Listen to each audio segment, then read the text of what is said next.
The biggest problem I see is guys want to grow too much too fast. It doesn't mean you can install it properly, doesn't mean you can sell it properly, doesn't mean you can service the customers properly, answer all the questions properly.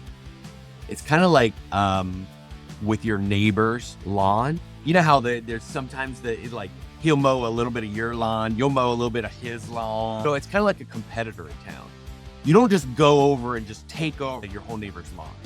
What you do is you mow like 6 inches of it this week, and then you mow 6 inches of it next week, and then you mow 6 inches. After about a month, that's your 6 inches. And then you do another foot, right?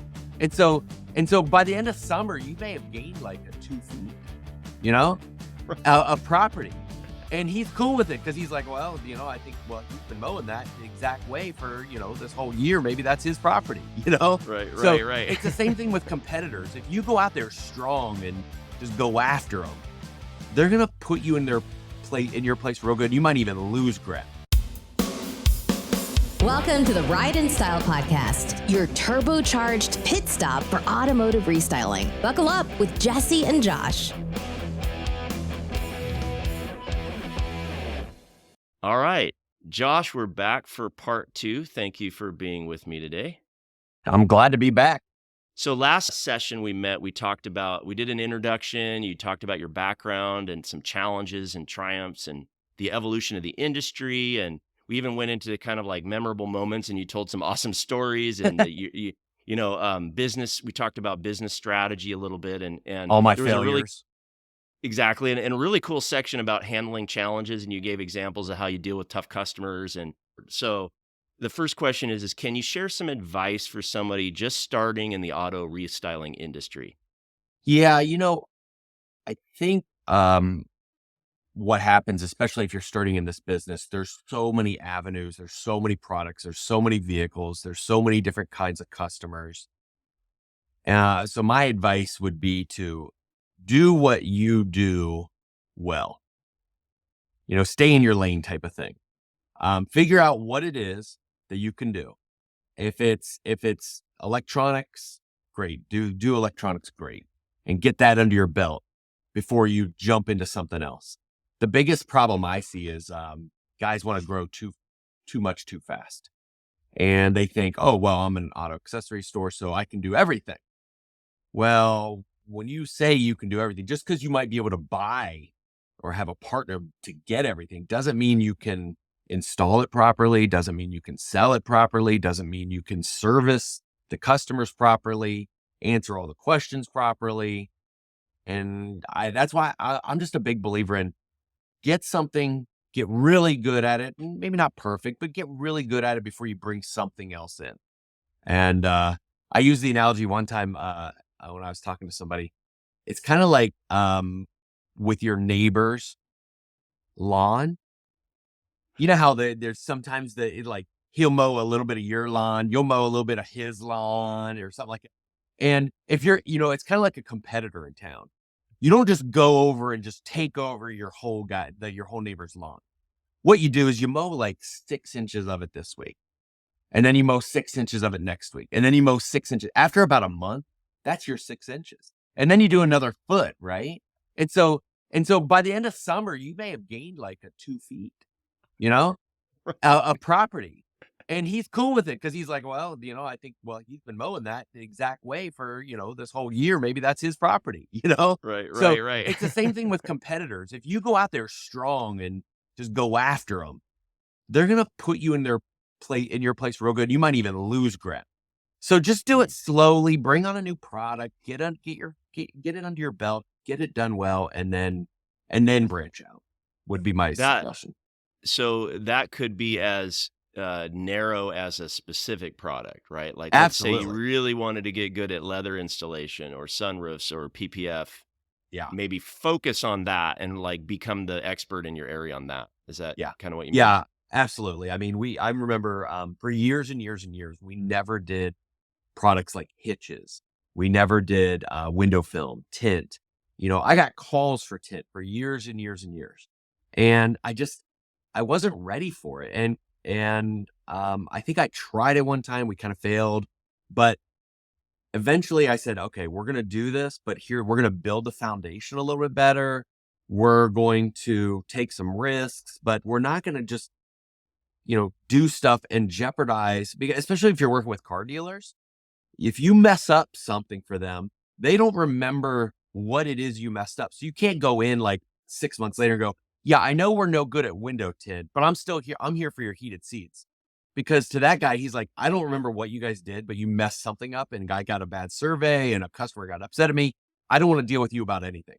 So especially restylers, or shops, you have to be careful with branching out, because you don't want to jeopardize your current book of business and the current products you do.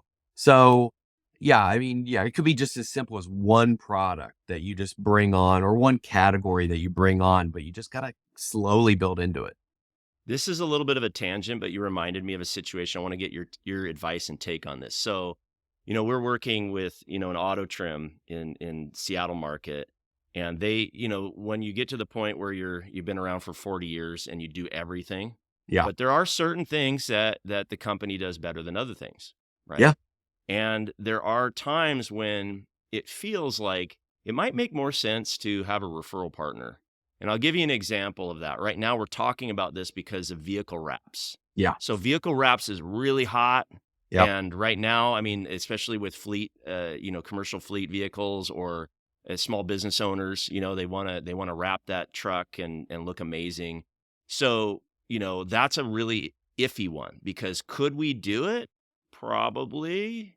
Are Mhm. we like really amazing at it? Questionable. Yes. And we have a couple of them, and then, sometimes those referrals happen, and there's always a fear in some people in the business, like, oh no, if we refer anything out to anybody else, then we're losing business and it's going to be a one-sided. But I kind of believe that if you find a good partner, they might send you leads back, right? Like they Yeah. could send you something that is more appropriate. How do you feel about all that stuff? No, I totally. In fact, that would be my suggestion too. Before you just jump into it, have you branched out to partner with somebody just to see if the book of business is really there? Mm. You might think, okay, great. I'm going to get into color change wraps. I'm not going to do the fleet wraps where you're, graphic design, printing, everything like that. I'm just going to do color change wraps where I just buy a roll of film and I wrap the car. Seems easy enough. Yeah. But have you sold a few? Have you outsourced it? Have you seen what the installer is, what the person you're outsourcing to, that installer, that company, what questions are they asking you? How are they charging you? What things are they doing to prep you? What's their time frame? What's their turnaround? So yeah, you might, and you can still make some money on that, but then it's done right. And then you could eventually go, I think I've sent them about 10 of these now. Um, and we've started to pick up, and I'm starting to send more. Maybe I should try to do this on my own. Absolutely. Or go buy them if you can buy the company. Or go buy them. Absolutely. Acquire. Acquire. Absolutely. Absolutely. That's awesome. Okay. My next question is what would it be if you could change one thing about the auto restyling industry? Something that just bothers you, or something that, man, I wish I could change that about this. Uh, I really think the overall professionalism, because this whole industry just kind of grew out of itself. I mean, all of a sudden it's one day, trucks never came to the dealership, and they never came from the factory with bumpers. So they needed somebody to put on bumpers, and some guy's like, well, I'll just buy some bumpers and start selling them to you. Same thing with pinstripes and moldings. And then all of a sudden it was one day we're like, hey, here's a sunroof you can put in a car. And there's somebody crazy enough to say, I'll cut a hole in the top of this new car and put a sunroof in it. And then one day in the 80s, it was, I think we could put leather interior in this car and make it look kind of like the way Honda does it. So it all kind of started from there. So we really are young when it comes to an industry. And when I say young, I'm saying the 70s was like the dark ages. So we're really less than 50 years into this business. And when I look at the leaps and bounds that the products have taken, I worry that sometimes the shops, the shop owners, the restylers, the people in the industry have not taken those leaps and bounds the way we do business, the way that products have. Uh, So I think the overall professionalism, the way we do business, the way we carry ourselves can sometimes, when I look around the country, can be a little archaic. But Can you give a couple examples just to make it more sure, I mean, tangible? I walk into some shops and everything's being done on paper, so old school, like the computer's got dust on it, you know? Yeah. um, And, those are processes that can help you keep track of things. So, the customer service isn't as good when somebody calls in and says, "Hey, did you guys do the heated seats on my vehicle?" And some lady has to go, "I don't know. I'll have to go look in the file cabinet upstairs and see if we did that." I mean, it's just not what we expect out of companies in this day and age. Um, and then, just also the way stuff is even being sold. I mean, you can call some shops around the country and say, "Hey, how much is it for a remote start?" "Oh, I don't know. We can do it for about $400." It's like, that's not professionalism. People are used to typing in and seeing an immediate price of what it is, and then what does that include installation or not? And here's the features. And then Right, their right, next choice is yes or no. right. So just some of that are just some examples of some just maybe raising the overall professionalism of the industry. Yeah, awesome. That's a good and I agree. What's the next big goal or project you're excited about for your business? Oh, what's my next big goal? Well, for me, it's we've really been on the brink of breaking into the fleet business. And I over the years, we talked, I think last segment about how we needed to be more retail because we were just so focused. Do you And then the COVID really kind of hurt that. So we've really worked on that. So now we are retail and dealer focused. However, I think there's another piece of that puzzle. Now that we have the full offerings and I have the talent to get everything done, is why aren't we doing work with more fleets? And when I say fleet business, I'm talking more of like I'm not talking like service bodies where we're changing out the whole bed, service body, that kind of stuff. I'm talking more just like the van racks, ladder racks, and shelving, partitions, the graphics on the outside, the electronics that they need, the lighting on the inside. I mean, I just tracking and security electronics as well, right? All that kind of absolutely, stuff. absolutely Yeah. power inverters. A lot of them want. And then along with that comes this easier stuff that maybe we've done is like the tonneau covers but I just helped finish up a bid, for a fleet company, and it's everything from fire extinguishers to first aid kits to, safety triangles to put roadside, along with a tonneau cover, a cap, shelving, and all that kind of stuff. So, Wow. I mean, so I would like to eventually have the business be a third dealerships, Yeah. a third retail, and a third fleet. Yes. Yeah. Because I just feel like when one is down, the other two will be able to help that some Right. way, somehow. So I think we're getting close. We're right now probably 60 dealer, 30 retail, and 10 fleet. Yes. Uh, Yeah, exactly. And I think others are in the similar boat. But eventually 30, 33, 33, 33 would be great. And then the other 1% can just be, whatever, employee purchases probably. Awesome. How long do you think it'll take to get there? Do you think that's a year goal, a 2-year, a 5-year, or what? I don't care. As long as I see consistently that, because I really don't know. I don't want to say, I don't want my expectation to be 2 years. And then all of a sudden, if we're not there in 2 years, it's a failure. It's not, Right. are we consistently growing it? In that And how much direction. focus and attention, money, marketing is it taking to do that? Right, right. Because I know with enough money and marketing, I could grow it really fast, but is that really doing the job?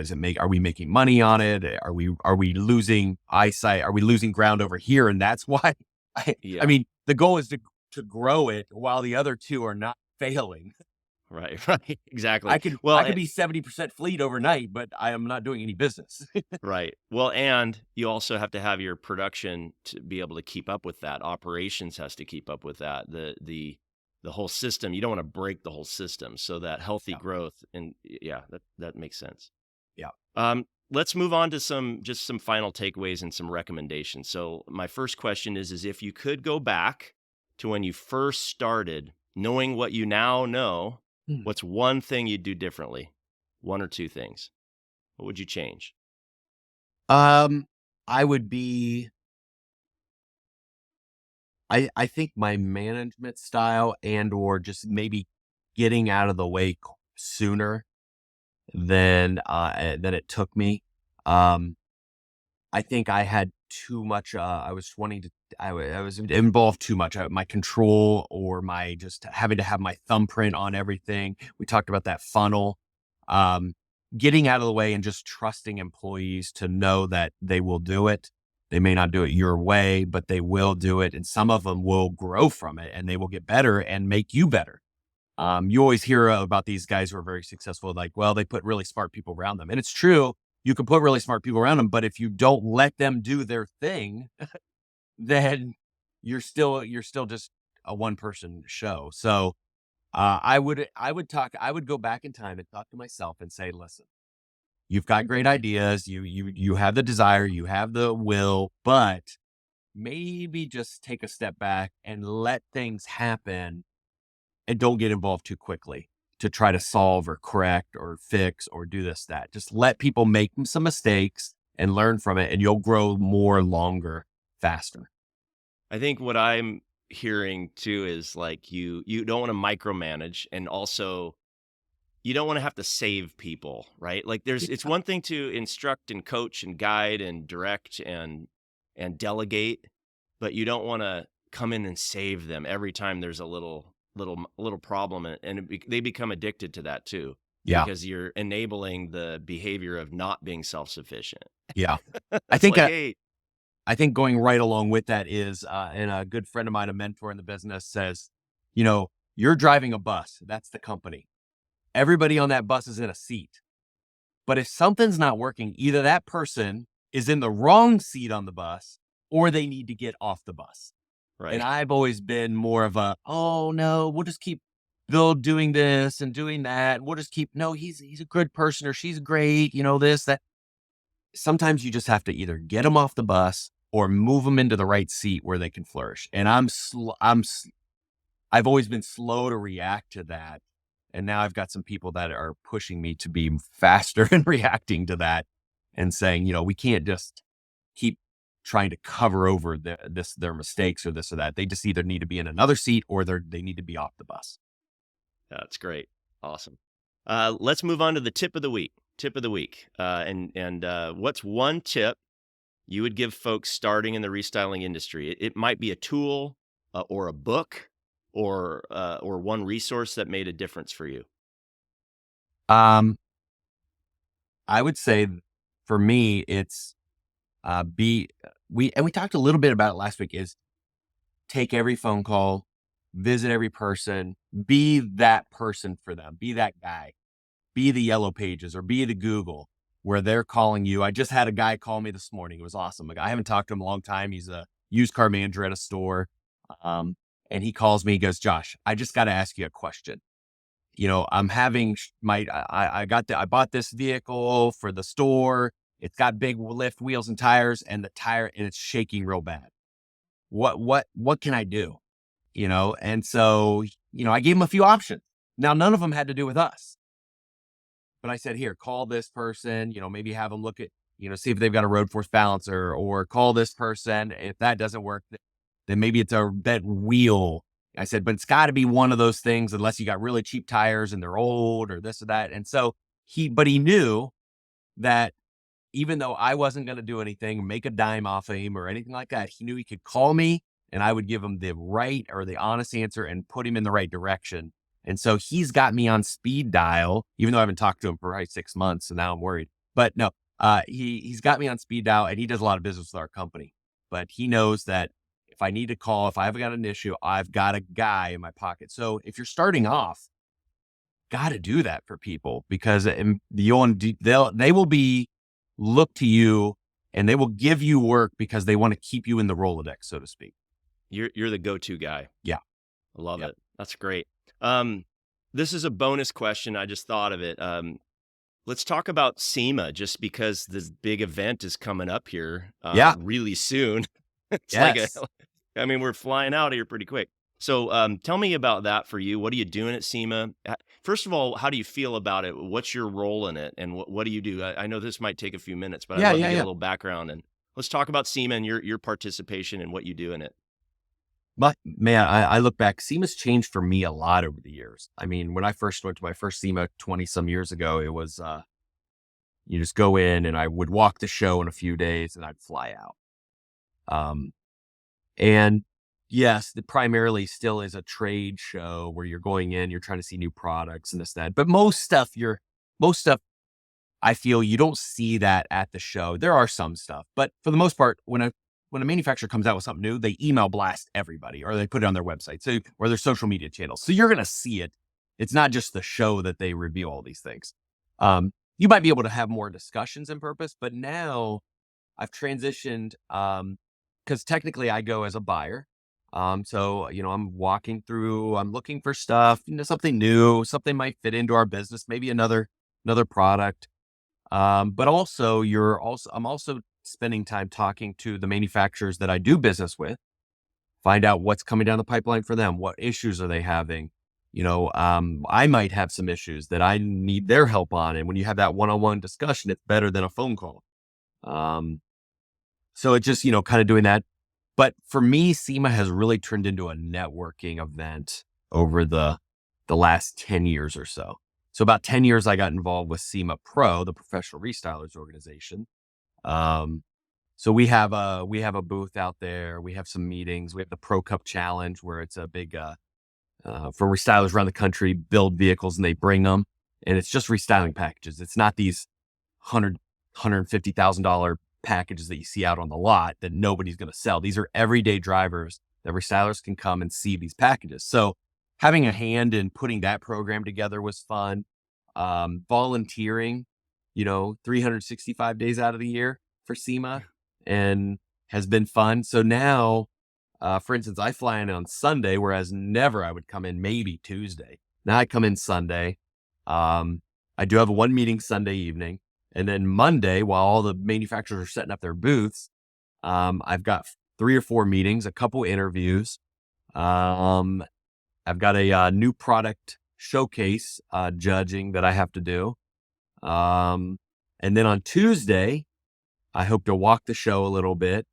But I also am doing I'm doing a live presentation for our new software for Restyler Connect Cool. in the Vox Exciting. booth in the morning and then Catskin booth in the afternoon. I might have that backwards.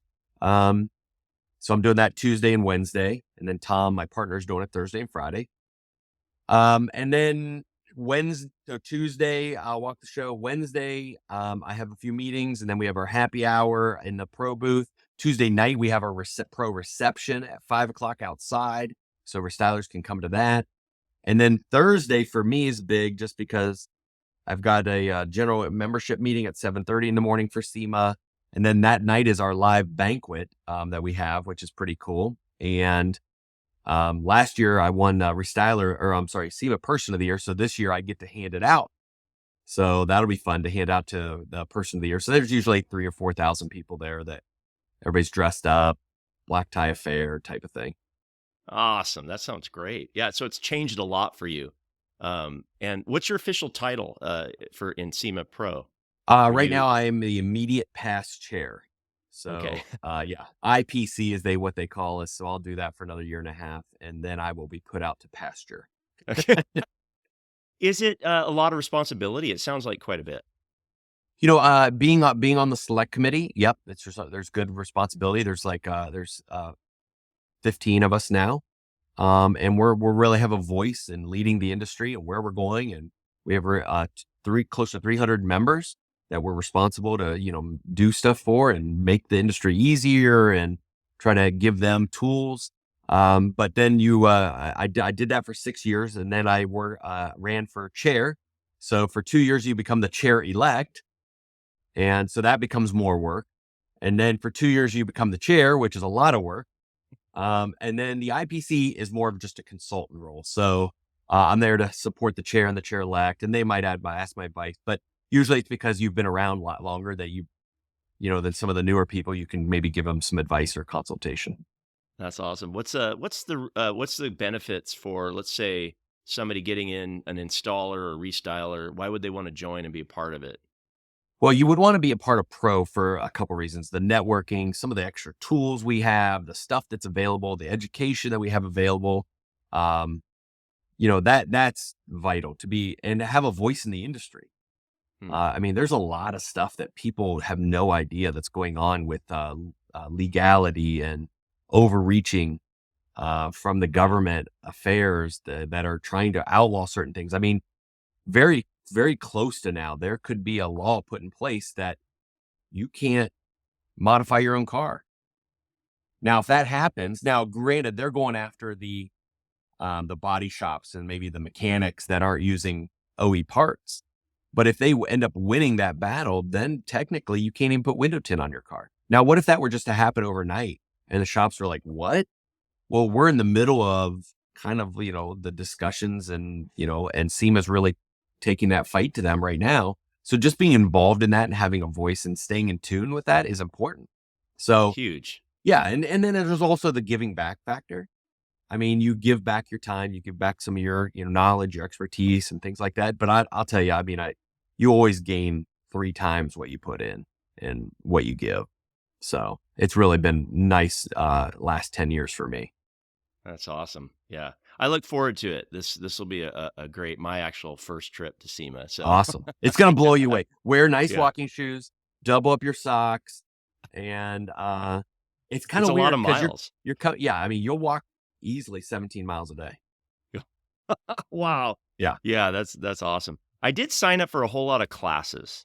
So Okay. and I don't know if I should go to them all. I mean, literally, I could spend the whole time just sitting in a class Yeah. if you want, and Yeah. not even get to walk it. Yeah. So I don't know if that's good or bad. I signed No, up for them I anyway. say tell people, sign up for a couple of them. I don't know about all day. You're going to start hearing the same thing over and over again. But Right. especially you're in the marketing side, so you've got a lot more that you want to be here and be a part of. I try to do a couple education seminars, and that's the thing. Another thing people don't realize is you have Yeah. experts in the industry telling you exactly what to do, and Yeah. you're there for free, just writing stuff down. So it's great. Yeah. Really cool stuff. Awesome. Well, I'm excited. I look forward to seeing you there too. Yeah, no, absolutely. We'll have a good time. All right. Hey, this has been awesome. Is there any last words? Anything else you want to mention? No, I look forward to getting some people on here, and I look forward to doing some interviews because I mean, a lot of people, you might think I'm smart, but there's a lot smarter people on here we can get that really can help us out. That'd be great. Yeah, and we got a whole list of them, so I'm excited about that too. Yeah. All right, Josh. All right, Have a Jesse. good one, man. Thank you All very right. much. We'll Really see you next week. appreciate it. And there you have it, another high-octane episode of the Ride and Style podcast. Revved up and ready to go. Your hosts, Jesse Stoddard and Josh Poulson, shifted your automotive game into overdrive. If you're hungry for more insights, trends, and game-changing interviews from the automotive restyling universe, don't forget to hit subscribe and leave a glowing review. We'd also love for you to share this podcast with your gearheads, installers, and auto lovers network. Because remember, knowledge is power, but shared knowledge turbocharges the whole industry. For more expert resources to supercharge your business, cruise on over to autostylemarketing.com, your one-stop shop for everything automotive marketing. Until next time, keep those wheels spinning and your passion ignited. Thank you for riding in style with us. See you on the next lap.